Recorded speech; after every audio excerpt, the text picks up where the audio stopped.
Class 7 ये आपके पास 12th chapter है, इसका नाम है लाइंस एंड एंगल्स। ये 12th चैप्टर है, ज्योमेट्री का चैप्टर है, बहुत इजी है, बहुत ज़्यादा इजी है। दो तीन तरफ इसमें चीज़ें ऐसी हैं जो आपको समझनी पड़ेंगी, अदरवाइज़ कोई ऐसी बात नहीं है जिसमें आप कंफ्यूज हों। देखिए इसी पेज पे आपके पास सबसे पहला पॉइंट है, ये कुछ पॉइंट्स हैं जो हम डिस्कस कर लें, उसके बाद आपको एक्सरसाइज करने में आसानी होगी। देखिए फर्स्ट पॉइंट है आपके पास, perpendicular lines are two lines that intersect at 90 degree. ये लैंग्वेज आपके लिए थोड़ी सी ज़रा डिफरेंट होगी, डिफ़िकल्ट भी होगी, इसलिए कि आपने वर्ड शायद पहली बार सुने हो। लाइक परपेंडिकुलर लाइंस कौन सी लाइंस होती हैं, फिर इंटरसेक्ट का क्या मतलब होता है। देखिए इंटरसेक्ट का मतलब होता है मीट करना या मिलना। कोई सी टू लाइंस हैं एक एंगल पे मिल रही हैं, उस एंगल का नाम है 90 डिग्रीज। ये एंगल आपने 6 क्लास में पढ़े हुए होंगे, 30 40 30 डिग्रीज, 45 60 90 वट एवर, इस टाइप के आपने एंगल्स थोड़े बहुत पढ़े हुए होंगे। एनीवेज वो हम दोबारा देख लेते हैं। अब परपेंडिकुलर लाइंस का क्या मतलब है, यानी टू लाइंस हैं, वो परपेंडिकुलर लाइंस कब होती हैं, जब दो लाइंस आपस में इस तरह से मिलें कि 90 का एंगल बनाएं। अब देखिए इसकी बहुत इजी सी एग्जांपल्स हैं। देखें अगर इस वक्त हम क्लास में हों या क्लास में आपके पास बोर्ड लगा होता है, वाइट बोर्ड, उसके आपके पास आपको पता है इस तरह के कॉर्नर्स होते हैं, ऐसी शेप होती है। ये जो भी उसका कॉर्नर, बोर्ड का जितने भी कॉर्नर्स बनते हैं, ये मैंने नीचे बनाए हैं, ये जितने भी आपके पास कॉर्नर्स बनेंगे 4 कॉर्नर्स हैं, उन सब पे 90 डिग्रीज़ का एंगल होता है। देखें कोई सी टू लाइंस जो 90 डिग्रीज़ पे मीट करें यानी इंटरसेक्ट करें। एक वर्ड होता है बाइसेक्ट, एक होता है इंटरसेक्ट। मैं इंटरसेक्ट का वर्ड यूज़ कर रही हूँ। इंटरसेक्ट करें यानी मीट करें और 90 डिग्री से एंगल बनाएं, इन दोनों लाइंस को कहेंगे परपेंडिकुलर लाइंस। ठीक है, ये सिंपल सी एक बात है। देखिए यहाँ पे दोबारा देख लेते हैं, एक बार उन्होंने डिफाइन किया हुआ है, two lines are said to be perpendicular to each other if angle between them is 90 degree. यानी कोई सी टू लाइंस जिनके दरमियान 90 का एंगल है, कोई सी टू लाइंस जिनके दरमियान 90 का एंगल है, इन दोनों लाइंस को क्या कहेंगे, they are perpendicular to each other. तब इन लाइंस को परपेंडिकुलर लाइंस कहेंगे। ये वर्ड एक शायद आपके लिए थोड़ा सा नया होगा, लेकिन जल्दी आप फेमिलियर हो जाएंगे इससे। तो बस आपने जैसे अब आपके पास ये, अच्छा एक बात और याद रखनी है, आपके पास ये जो ये लाइन होती है, ये हॉरिजॉन्टल लाइन होती है, इसको बोलते हैं एक्स एक्सिस। ये वर्टिकल लाइन है, जैसे आपकी दीवार ऊपर को जा रही होती है, इसे बोलते हैं वाई एक्सिस। अब ये एक्स और वाई एक्सिस एक दूसरे को हमेशा 90 डिग्रीज पे मीट करती हैं, और ये आपके इट मीन्स एक्स और वाई ये दोनों परपेंडिकुलर लाइंस हैं। समझ आ गई आपको। तो ये इसमें कोई इतना डिस्क्राइब करने वाली चीज़ नहीं है। अब एक और चीज़ आपके पास, देखें एक आपको ख़ास बात एक्सप्लेन करनी है। देखिए यहाँ आपके पास दिया हुआ है, ये सेट स्क्वायर का आपके पास यूज़ दिया हुआ है। देखिए आप बच्चों के जो ज्योमेट्री बॉक्सेस में अक्सर सेट स्क्वायर पड़े हुए होते हैं, लेकिन बच्चों को यूज़ करने नहीं आते कि वो सेट स्क्वायर किस लिए होते हैं, कैसे यूज़ करते हैं। देखिए बेसिकली आपके भी जो एक्सरसाइज स्टार्ट होगी उसमें क्वेश्चन नंबर 1 यही वाला क्वेश्चन है। आपने क्या करना है, एक लाइन ड्रॉ करनी है, उसकी लेंथ आपको बताएंगे, फिर आपने सेट स्क्वायर की हेल्प से 90 डिग्रीज़ का एंगल बनाना है और उन दोनों लाइंस को हाफ कर देना है। दैट्स इट, ये आपका फर्स्ट क्वेश्चन बनेगा। इसके इस तरह से जो कंस्ट्रक्शन स्टेप हैं वो भी मैं आपको बताऊँगी आपने कैसे करने हैं। जैसे ये आपके पास है, ये एग्जैक्ट आपके पास क्वेश्चन नंबर 1 समझ लें, ये पूरा सॉल्व किया हुआ है, बिल्कुल वही क्वेश्चन है। अच्छा अब देखिए सेट स्क्वायर का हमारे पास क्या यूज़ होता है। सेट स्क्वायर इस तरह से होता है, एक हम लाइन लगाते हैं, we will draw line, line draw की है यहाँ पे से ABCD वट एवर, कोई भी अल्फ़ाबेटिक नेम आप उसका रख लें, उसका कोई इशू नहीं है। अच्छा अब इसमें हमने 90 डिग्रीज़ का एंगल बनाना है, तो हम कैसे बनाएंगे, with the help of set square. देखें सबसे पहली बात, आप इसको चाहे ऐसे रख लें, वट एवर जैसे मर्ज़ी रख लें, ठीक है। इसके ऊपर आप सेट स्क्वायर इस तरह से रख लें। देखें अब आपने क्या करना है, आप इस पर यहाँ पर एक लाइन ड्रॉ करेंगे। देखें you will draw a straight line here. अब ये इन दोनों ने क्या किया है, 90 डिग्री से एंगल ड्रॉ किया है। ये बॉक्स बनाते हैं जब 90 डिग्री से, और तो यहाँ नहीं भी 90 लिखें तो इट मीन्स ये जो बॉक्स का मतलब है ये एंगल आपके 90 डिग्री का है। तो ये आपने क्या किया है, सेट स्क्वायर की हेल्प से आपने, अदरवाइज़ आपके पास ये, इसको प्रोटेक्टर कहते हैं, प्रोटेक्टर की हेल्प से भी आप यहाँ पर 90 डिग्री का एंगल बना सकते हैं। लेकिन अभी हमने प्रोटेक्टर की हेल्प से नहीं बनाया, अभी हमें ये कहा गया था सेट स्क्वायर की हेल्प से, यानी सेट्स, क्या आपको सेट स्क्वायर यूज़ करने आते हैं तो इनका ये यूज़ है। अब देखिए इसका एक और यूज़ भी आपको बताती हूँ। ये आपके पास टू शेप्स हैं सेट स्क्वायर की, आपने कभी नोटिस किया होगा इन दोनों की शेप में फ़र्क है। देखिए वो क्या शेप में फ़र्क होता है, आपने एक चीज़ जहन में रखनी है, किसी भी ट्रायंगल के इनर एंगल्स, ट्रायंगल के अंदर हमेशा 3 एंगल्स बनते हैं, 1 2 3, इनका सम हमेशा 180 डिग्रीज ही होता है। अगर इससे एक नंबर कम है या एक नंबर ज़्यादा, it means that is not a triangle, that is not a correct triangle. अब देखें, ये आपके पास हमेशा 90 डिग्रीज़ का बनेगा। देखें, ये दोनों शेप बिल्कुल एक तरह की हैं, सिमिलर शेप हैं, तो ये वाले दोनों एंगल आपके पास हमेशा इनमें, ये 45 का है तो ये वाला भी आपके पास 45 का बनेगा। तो इनका सम कितना बनता है, तीनों का सम करें 180 डिग्रीज बनेगा। अब इस शेप पे आ जाएं, देखें ये आपके पास 90 का एंगल है। 90 का एंगल क्यों है, एक हॉरिजॉन्टल लाइन है, एक वर्टिकल लाइन है, और ये दोनों लाइंस जब एक दूसरे को 90 के एंगल पे मीट करेंगे तो ये 90 का एंगल बनता है। अब देखिए, ये थोड़ा सा ब्रॉड साइड है और ये थोड़ी सी थिन साइड है, तो जो ब्रॉड साइड होती है यहाँ पर आपके पास बनता है 60 डिग्री, और ये जो ऊपर का एंगल है ये आपके पास बनता है 30 डिग्री। ये इनका सम भी आपके पास 180 डिग्री बनता है। आप चाहें तो आप इससे मैयर करके भी यहाँ पर देख सकते हैं कि ये कौन सा एंगल आपके पास बन रहा है, हम इससे भी मैयर करके देख सकते हैं, तो ये आपके पास 60 का एंगल ही बनेगा। ठीक है, तो ये इस तरह से समटाइम्स अगर हमारे पास प्रोटेक्टर अवेलेबल नहीं है, हमारे पास कंपास अवेलेबल नहीं है, तो हम इससे भी एंगल ड्रॉ कर सकते हैं। अब ये देखें, if I want to draw the angle of 60 degrees, तो मैं क्या करूँगी, एक लाइन यहाँ पे लगाएं, एक लाइन यहाँ पे लगाएं, ये कौन सा एंगल बन गया, 60 डिग्री। एक लाइन यहाँ पे लगाएं, एक लाइन यहाँ पे लगाएं, ये कौन सा एंगल बन गया आपके पास, 45 डिग्री। ठीक है, ये देखिए मैं आपको ड्रॉ करके दिखाती हूँ। Look I have drawn the angles. तो ये आपके पास एंगल बनता है 60 डिग्री, और ये वाला एंगल आपके पास बन रहा है 45 डिग्री। ये 45 है, इसका सामने का एंगल भी 45 होगा, ये 90 का है। आप इसकी हेल्प से आप बहुत सारे काम ले सकते हैं। सबसे पहली बात, 90 का एंगल ड्रॉ कर सकते हैं। दूसरी बात, जितने भी गिवन एंगल हैं आप ये without using protractor, without using compass, आप ये एंगल्स भी ड्रॉ कर सकते हैं। ये आपको मैंने थोड़ा सा एक्स्ट्रा काम करा दिया है, हालांकि इस तरह का कोई क्वेश्चन वैसे एक्सरसाइज में नहीं होगा। अच्छा, अब देखिए यहाँ पर इसके एक और बात, जब भी आप ज्योमेट्री करते हैं उसके कंस्ट्रक्शन स्टेप्स होते हैं। अब देखिए, कंस्ट्रक्शन स्टेप्स के रूल ये होते हैं कि कोशिश हम ये करते हैं कि हम इसके 5 से ज़्यादा स्टेप्स नहीं रखें। दूसरी बात, कंस्ट्रक्शन स्टेप्स ऑलमोस्ट 5 या 6 से ज़्यादा एक्सीड नहीं करते। इसमें सेकंड पॉइंट, सिंपल लैंग्वेज आपने यूज़ करनी है, यानी सिंपल सेंटेंसेस यूज़ करने हैं। लैंग्वेज से मेरा ये मतलब है simple English, simple language, simple sentences आप यूज़ करेंगे। तीसरी बात, आपने ग्रामेटिकल मिस्टेक नहीं करनी। और फोर्थ थिंग इज़ कि आप जो ऑपरेशन जिस तरह से कर रहे हैं, जो भी स्टेप करेंगे, if you are writing that place one of the set square just below the line in each of the way, whatever जो भी आप लिख रहे हैं, या you will draw a line A B that will be of 6.6 centimeter, जो भी आप यहाँ पर आप काम करेंगे, वर्किंग करेंगे, वो आपने यहाँ पर एग्जैक्ट वही वर्किंग आपने यहाँ डिस्प्ले करनी होती है कंस्ट्रक्शन स्टेप्स में। तो इसलिए ये कंस्ट्रक्शन स्टेप इनके साथ ज़रूरी होते हैं, लेकिन हर क्वेश्चन में नहीं होते। अभी जो आपके पास पूरी एक्सरसाइज है 12 में सिर्फ क्वेश्चन नंबर 1 में कंस्ट्रक्शन स्टेप हैं। 2 बहुत ईजियर कोई ईजीएस्ट क्वेश्चन है, बाकी 3 4 5 वो आप आगे करते जाएंगे तो वो सारे ईजी एक्सरसाइज है ये। अब थोड़ा सा आगे आते हैं, एक और चीज़, ये सिर्फ अभी मैं आपको इंट्रोडक्शन करवा रही हूँ ताकि जब आप एक्सरसाइज करें तो एकदम गो थ्रू हो जाएं, तो आपको फिर कोई कन्फ्यूजन नहीं हो कि अगर मैं कोई टर्मिनोलॉजी मैथ की कोई यूज़ कर रही हूँ तो आप कंफ्यूज हो जाएंगे मिस ने क्या वर्ड बोला है। ठीक है, अब देखें, अब एक और चीज़ लिखी हुई है, पैरेलल लाइंस क्या होती हैं, सीधी सी बात है, दरिया के 2 किनारे, सड़क के 2 किनारे, railway track, that is parallel lines. यानी आपके पास ये एक्स एक्सिस है, ये आपके पास एक विंडो बनी हुई है, इसकी ये जो दोनों आपके पास हॉरिजॉन्टल लाइंस हैं, दोनों हॉरिजॉन्टल, इनको पैरेलल लाइंस बोलेंगे। अगर वर्टिकल ले लें तो ये आपके पास पैरेलल लाइंस है।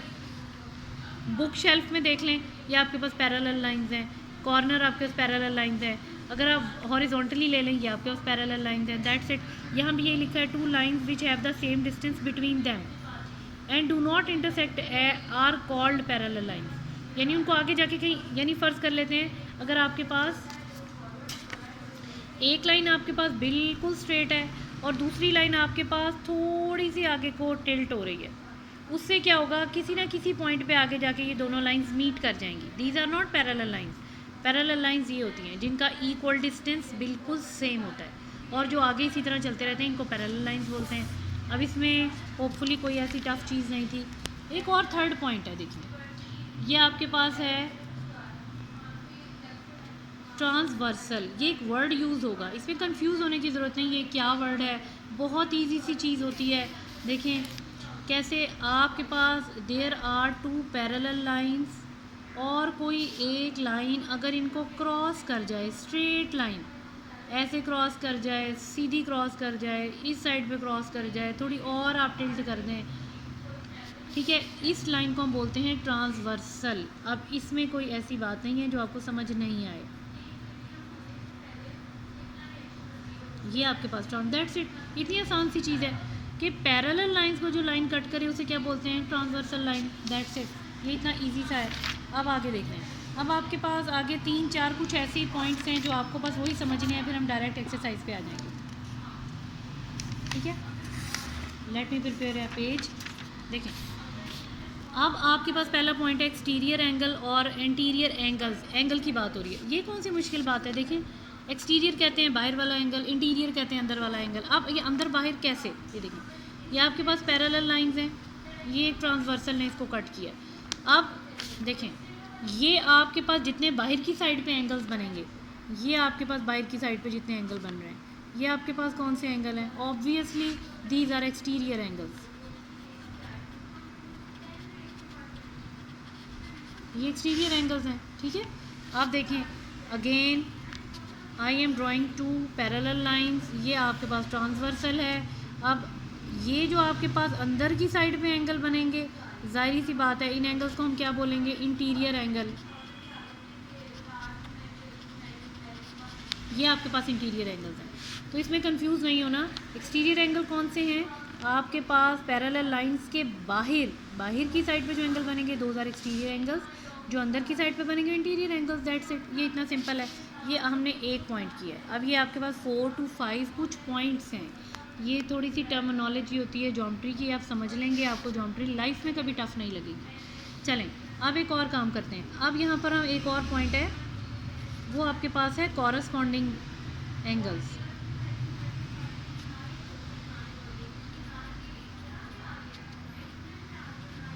कॉरस्पॉन्डिंग एंगल्स कौन से होते हैं, बहुत इजी चीज़ है। देखें आपके पास पैरेलल लाइंस हैं, ये सारा पैरेलल लाइंस पे काम हो रहा है, ठीक है। एक ट्रांसवर्सल है, उसने कट कर दिया, कोई बात नहीं। अब इस ट्रांसवर्सल लाइन के एक ही साइड पे जितने एंगल बनेंगे, ये देखें इनको बोलते हैं कॉरस्पॉन्डिंग एंगल्स। ये कोई मुश्किल चीज़ है, देखिए कितनी आसान है। चलें एक और अगर इसके साथ पैरेलल लाइन है, अब इसी ट्रांसवर्सल के एक ही साइड पे जितने भी एंगल्स बनते जाएंगे वो कॉरस्पॉन्डिंग होते हैं। और ये पॉइंट आपको क्यों करवाना पड़ता है, देखें क्वेश्चन आपको इस तरह से आएंगे ये एक्सरसाइज में। एक एंगल आपके पास 45 डिग्री का है, से सपोज 45 का है, तो ये आपके पास कहा है ये एक्स एंगल है, ये वाई है, इन्हें फाइंड करें। क्या फाइंड करना मुश्किल है, ये 45 है तो ये भी 45 होगा, ये भी 45 होगा, ये दोनों एंगल्स आपके पास 45 हैं।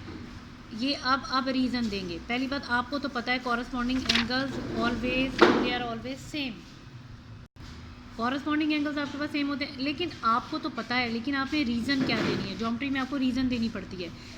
एक्स आपने बता दिया जी, एक्स आपके पास 45 डिग्रीज है, बट वाई इसके बाद ब्रैकेट में आप रीज़न दे लिखेंगे कॉरस्पॉन्डिंग एंगल्स, ये इसकी रीज़न है। अब आपके पास है y is equal to 45, Y 45 क्यों है, आपको सेम रीज़न देनी पड़ेगी। इसलिए आपको ये छोटा सा एक पॉइंट करवाया है कि क्वेश्चन जब आपके पास यूज़ होंगे तो मैं आपको इस तरह से क्वेश्चन करवाऊंगी, ये 45 है तो ये भी 45 है, why because of corresponding angle. तो मैं नाम तो ले दूँगी, लेकिन आपको पता होना चाहिए कॉरस्पॉन्डिंग एंगल्स क्या होते हैं। पैरेलल लाइन्स में ट्रांसवर्सल के एक साइड पर जितने एंगल्स बनते हैं वो सारे आपके पास। अब देखिए ये लाइन के ऊपर बन रहा है, ये भी लाइन के ऊपर है, ये भी लाइन के ऊपर है, इनकी सेम प्लेस है, इसलिए ये सारे कॉरस्पॉन्डिंग एंगल्स है, ठीक है।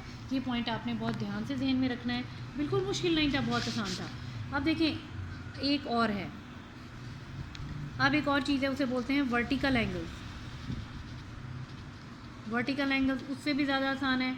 देखें कि आपके पास एक स्ट्रेट लाइन है, एक लाइन है, ये पैरेलल लाइंस नहीं है, इसको एक लाइन ने कट कर दिया। अब इसमें क्या होगा, ये वाला एंगल और ये यानी आमने सामने के या ओपोजिट, ये इनको हम क्या कहते हैं, वर्टिकल एंगल्स। तो ये सेम होते हैं। लाइक अगर ये आपके पास से ये 45 डिग्रीज़ का है ये एक एक्स मैंने फाइंड करना है, तो ये कितने का होगा? Obviously 45 degree. वाई 45 डिग्री, ये क्यों है? बिकॉज वर्टिकल एंगल, ये आप रीज़न देंगे यहाँ पर, वर्टिकल एंगल, ये आपने रीज़न देनी है। तो ये छोटे छोटे से पॉइंट्स हैं जो क्वेश्चन में यूज़ होंगे, तो आपको पता होने चाहिए। एक और बात, इसी से आपको एक और चीज़ समझा रही हूँ, पॉइंट नंबर 4 देखें, ये भी बहुत इंपॉर्टेंट और इंटरेस्टिंग सी चीज़ है आपके लिए। देखें, आपने याद रखना है, जैसे मैंने आपको बताया था एक पॉइंट के, एक ट्रायंगल है, उसके अंदर जितने भी एंगल्स होते हैं उनका सम हमेशा 180 होता है। यानी किसी भी ट्रायंगल के तीनों एंगल्स को ऐड करेंगे तो हमेशा 180 बनेगा। इसी तरह से स्ट्रेट लाइन पर जितने भी एंगल्स बने, ये एक इसका वर्टेक्स है, मिड पॉइंट है, एक एंगल ये बन रहा है, दूसरा बन गया, तीसरा बन गया, चौथा बन गया, वट जितने भी बना लें, इन सब को जब ऐड अप करेंगे तो इनका सम भी हमेशा 180 डिग्रीज ही होता है। ये आपने जहन में रखना है, ठीक है। इसी वजह से मैं आपको 4th पॉइंट समझाने लगी हूँ, इसकी हेल्प से, वर्टिकल एंगल्स की वजह से। देखें, आपके पास ये सीधी लाइन है, यानी ये पूरी लाइन पे जितने भी एंगल्स का टोटल सम है 180 बनेगा। ये आपके पास 45 डिग्रीज है। If we want to know this angle, तो हम कैसे फाइंड करेंगे? कितना आसान तरीका है ये, देखिए। देखें, ये आपके पास स्ट्रेट लाइन थी, मैंने आपको कहा था ये आपके पास 45 डिग्री है, ठीक है। ये टोटल एंगल इस लाइन पे होते हैं 180 डिग्री। अब हम क्या, ये एंगल फाइंड कैसे करेंगे? बहुत इजी सा है, ये भी तो 45 ही था, वो हम कैसे फाइंड करेंगे? देखें कैसे हम फाइंड करेंगे। देखें, ये पूरी लाइन है 180, इसमें से 45 निकाल दें तो ये कितने का आएगा? 135 डिग्री, दैट्स इट। लेकिन अब हम कैसे शो करेंगे? हमें तो पता चल गया 180 का पूरी लाइन है, इसमें से आपने 45 माइनस कर दिए, लेकिन हम इसको यानी थ्योरेटिकली हम कैसे लिखेंगे? देखें, ये आपके पास एक एंगल x था जो हमने फाइंड किया 135, x प्लस 45, इन दोनों का सम कितना बन रहा है? 180 डिग्री। इसके आगे हम रीज़न देंगे लीनियर पेयर।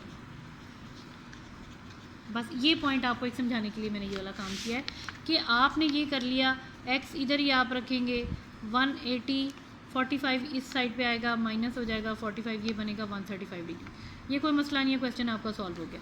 लेकिन आपने ये जो काम किया है, इसको आप पेपर पे जब शो करेंगे, इसकी रीज़न देंगे। तो ये स्टेप आपने क्यों लिखा है? बिकॉज ये एक क्वालिटी होती है, ये एक यानी ये रूल है, बाय रूल ज्योमेट्री में इसको बोलते हैं लीनियर पेयर, ठीक है। तो जब कभी भी आपको, अब देखें ये आपके पास कितना इजी था, अगर आपको ऑल्टरनेट इस तरह की अगर आपको एक फिगर दे देते हैं, उसमें आपको एक एंगल दिया हुआ है 45, तो ये सामने का एंगल यानी ऑल्टरनेट एंगल, सॉरी इस एंगल को वर्टिकल एंगल बोलते हैं, इसके सामने का एंगल वर्टिकल एंगल है, ये कितने का बनेगा? 45 डिग्रीज। सपोज इसका नाम वाई रख लेते हैं। तो ये क्यों है 45 का? आप इसकी रीज़न आगे देंगे वर्टिकल एंगल्स, ठीक हो गया। अब आपको कहा है कि ये इसके बाकी सारे एंगल्स भी फाइंड करें, आपने 180 में से 45 माइनस किया, 135 आ गया। अब ये दोनों भी तो वर्टिकल एंगल्स हैं, अगर ये 135 है तो ये कितने का बनेगा? 135 डिग्री। क्या रीज़न देंगे? Linear pair. अब एक और मज़े की चीज़ देखें, ये आपके पास एक लाइन पे ऊपर एंगल होते हैं 180, नीचे भी आपके पास होते हैं 180, तो ये पूरा एक पाई चार्ट बनता है। सॉरी, ये लाइन है, ऊपर के एंगल भी 180 के हैं, नीचे भी एंगल 180 के एंगल है, तो ये पूरा जो सर्कल होता है, ये आपके पास पूरा सर्कल यहाँ से स्टार्ट होता है, यहाँ से यहाँ तक ये एंगल्स पूरे बनते हैं 360 के। सिर्फ एक लाइन के ऊपर के एंगल 180 के होते हैं, नीचे भी 180 के होते हैं, तो जब ये पूरा सर्कल काउंट करते हैं तो ये 360 डिग्रीज बनता है। अब मज़े की बात देखें, अगर आप 45, 135, 45, 135 इन सबको ऐड करें, इसका सम बनेगा 360, ठीक है। इस तरह से भी आपको, जैसे पेपर में बच्चे कंफ्यूज हो जाते हैं कि पता नहीं सही किया कि नहीं किया, पता नहीं क्या किया, तो उनको वो बच्चे क्या करें, फिर इन चारों को ऐड अप करेंगे। अगर इन दोनों को ऐड अप करें तो 180 बनना चाहिए, ऑब्वियसली जब चारों को ऐड करेंगे तो कितना बनेगा? 360 डिग्री। ये थोड़ा सा ये आपका एक मज़ेदार सा काम हो गया। और ये आपके पास 4th पॉइंट था, ये मैंने आपको वर्टिकल एंगल, देखें पहले मैंने आपको करवाया है एक्सटीरियर एंगल, उसके बाद इंटीरियर एंगल। क्या आपको मुश्किल नहीं लगे कि पैरेलल लाइन के बाहर के जो एंगल्स हैं वो सारे एक्सटीरियर हैं, अंदर जो बन रहे हैं वो इंटीरियर हैं। उसके बाद आपके पास आ जाते हैं कॉरस्पॉन्डिंग एंगल्स। कॉरस्पॉन्डिंग मैंने आपको बताया कि आपके पास तो ये आपके पास कॉरस्पॉन्डिंग एंगल हो गए। कॉरस्पॉन्डिंग एंगल कौन से होते हैं? ट्रांसवर्सल लाइन के एक साइड पे जितने एंगल बनते हैं, चाहे वो आप इधर कर लें, चाहे राइट साइड पे कर लें, चाहे वो आपके पास लोअर एंगल हैं तो सारे आपने लोअर ही लेने हैं, लेफ़्ट साइड पे अगर लोअर हैं तो सारे आप लोअर ही लेंगे। तो ये कौन से होते हैं? कॉरस्पॉन्डिंग, और ये हमेशा सेम होते हैं। उसके बाद हमारे पास वर्टिकल एंगल्स आते हैं। ये इस तरह से आपके पास स्ट्रेट लाइन के ऊपर एक ट्रांसवर्सल लाइन, एक लाइन का क्रॉस होता है। तो ये आपके पास जैसे आमने सामने, यूँ समझ लें कि जैसे आपके पास ये बीच में एक लेन बनी हुई है, ऑपोजिट साइड पे जो घर बने हुए होते हैं, यूँ समझ लें अपनी कन्वीनियंस के लिए। तो ये आपके पास एंगल सेम होते हैं। क्या रीज़न है? सेम है। क्यों सेम है? Vertical angle. ठीक है। उसके बाद अब ये आगे हमने जो नेक्स्ट पॉइंट किया है वो आपके पास बनता है, वो हमने अभी किया है वर्टिकल एंगल्स के बाद हमने जो नेक्स्ट पॉइंट किया है वो आपके पास था लीनियर पेयर। ये देखें, ये अब हमने लीनियर पेयर का फोर्थ पॉइंट शुरू किया, उसी से ही मैंने आपको क्वेश्चन सॉल्व करना बताया। अब उसके बाद सिर्फ एक पॉइंट और रह गया, वो मैंने लास्ट में इसलिए रखा था कि आप लोग थोड़े से कंफ्यूज नहीं हो जाएं। वो आपके पास है ऑल्टरनेट एंगल्स।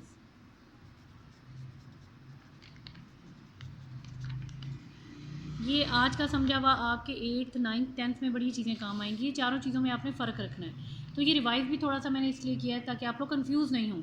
लीनियर पेयर बिल्कुल डिफरेंट है। वर्टिकल एंगल्स में ये बस इस तरह से आमने सामने के होते हैं।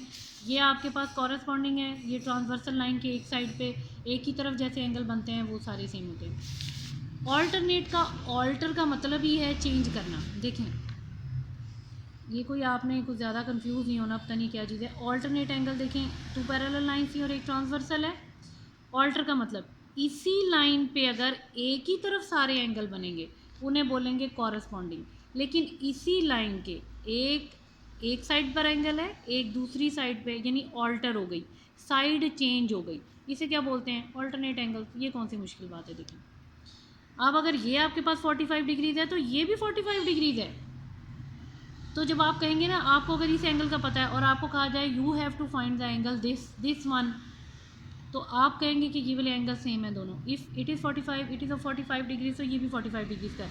रीज़न क्या है? Alternate angle. क्योंकि आपके पास ये जो ट्रांसवर्सल लाइन है, अगर एक ही साइड पे सारे एंगल बने वो भी सेम होंगे, या ऑल्टर कर लें, चेंज कर लें साइड, तो ये एंगल भी आपके पास सेम होंगे। तो आई डोंट थिंक सो कि इसमें अब आपको कोई कन्फ्यूजन फील होगी। बहुत ईजी सी चीज़ें थी ये सारी, 3-4 जो मैंने आपको एक दो बार रिवाइज भी कर दी हैं। अब हम एक्सरसाइज की तरफ आते हैं। आप देखें, एक्सरसाइज में क्लियर आपके पास 12A में यहाँ पर लिखा हुआ है। क्वेश्चन 1 में आपके पास है draw line segment A B of length 6.6 centimetre bisected perpendicularly at N. यानी कि जब आप उसको बाइसेक्ट करेंगे, देखें आपको मैंने अभी पहले काम करवाते ये कहा था इंटरसेक्ट और बाइसेक्ट। इंटरसेक्ट का मतलब है जब टू लाइंस एक पॉइंट पे मीट करती हैं, ये इंटरसेक्ट करेंगे। यहाँ पर अगर आप देख लें, बाय का मतलब होता है टू, सेक्ट का मतलब होता है पार्ट, यानी कि टू पार्ट्स में डिवाइड करना। एक लाइन है 6.6 सेंटीमीटर, उसको आपने टू पार्ट्स में डिवाइड करना है। ठीक है, टू पार्ट्स। बाइसेक्ट का मतलब होता है हाफ, भी इसका मतलब होता है टू पार्ट्स में डिवाइड करें या हाफ में डिवाइड करें, परपेंडिकुलरी। ठीक है, लेकिन कैसे? रूलर और सेट स्क्वायर आपने यूज़ करना है। सिंपल क्वेश्चन है आपके पास, देखिए कितना इजी क्वेश्चन है। एक्सरसाइज 12A क्वेश्चन 1, आपने सबसे पहले एक लाइन ड्रॉ करनी है। ये लाइन आप कैसे ड्रॉ करेंगे? यहाँ पर आप रख लें, ध्यान से देखें। पहले तो यहाँ पर आप एक डॉट लगा लें जहाँ आपके पास 0 है। उसके बाद देखें 1 1 2 3 4 5 6, देखिए ये 6 आ गया। ये एक और आगे लाइन है, ये 5 लाइंस को शो करती है। 5 इसके आगे एक छोटी सी लाइन है, उसे भी आप ले लें, तो ये आपके पास बनेगा,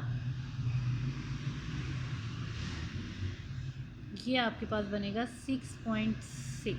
दैट्स इट। अब इन दोनों डॉट्स को हम मिला देते हैं। देखिए इन दोनों लाइन को हमने ज्वाइन किया है, ये हमारे पास ज्वाइन हो गई दोनों लाइंस। ठीक हो गया। अच्छा, अब हम क्या करेंगे, इसको हम हाफ़ कर लेते हैं। वैसे तो कहा हुआ है कि आपने बाइसेक्ट करना है, यानी कि टू पार्ट्स में डिवाइड करना है। 6.6 का हाफ बनता है 3 पॉइंट, ये 3 है, 1 2 3, ये 3.3, ये इसका हाफ बनता है। ठीक है, अब आपको ये कहा है कि इसको हाफ करें with the help of set square. तो सेट स्क्वायर हम ढूंढते हैं। देखिए सेट स्क्वायर में आपने क्या करना है, आप इसको यहाँ पे रखें इसी तरह से होल्ड करके।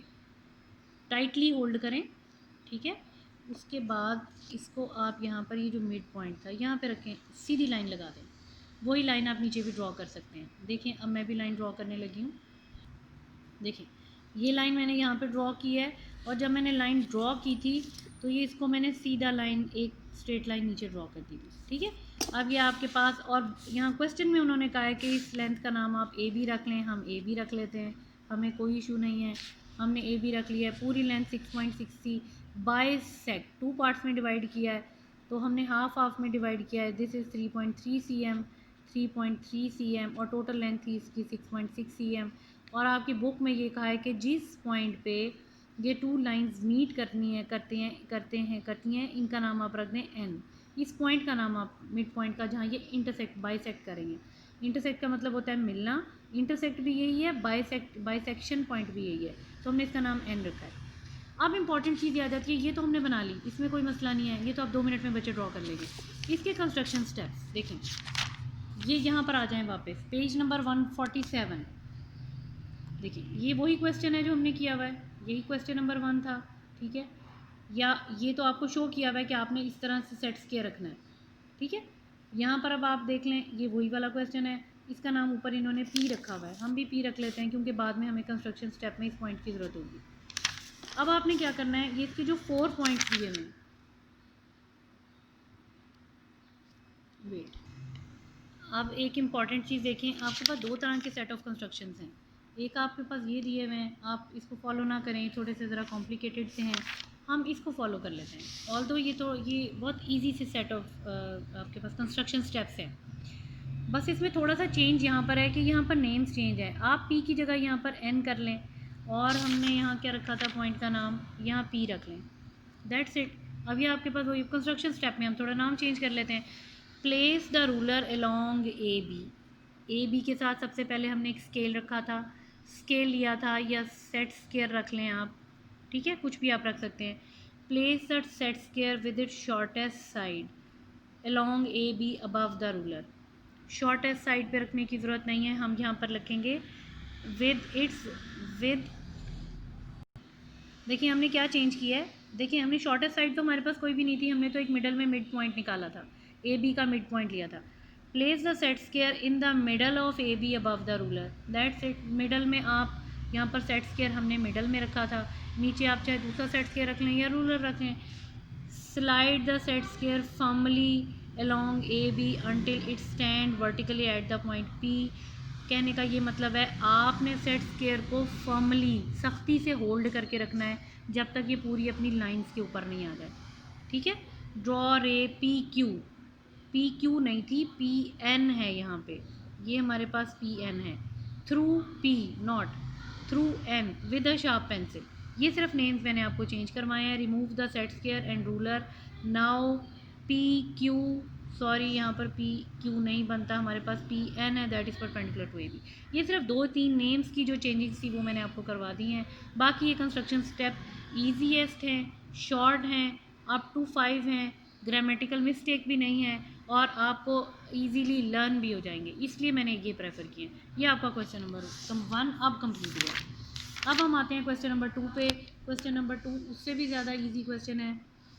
देखें करना सिर्फ ये है कि आपके पास एक फ़िगर बनी हुई है, सिर्फ आपने करना है जी, जो आपका ड्राइंग का एक बटर पेपर होता है, बहुत बारीक सा बटर पेपर होता है, वो पेपर आपने जस्ट इसके ऊपर यहाँ पर ऐसे रखना है। देखें कुछ हल्का फुल्का तो मुझे यहाँ पर भी नज़र आ रहा है। आप जब बटर पेपर यहाँ पे क्लियर रखेंगे तो आपको यहाँ पर 3 पॉइंट्स शो होंगे, जैसे मुझे शो हो रहे हैं ये, और बीच में यहाँ पर लाइंस भी हैं, ठीक है।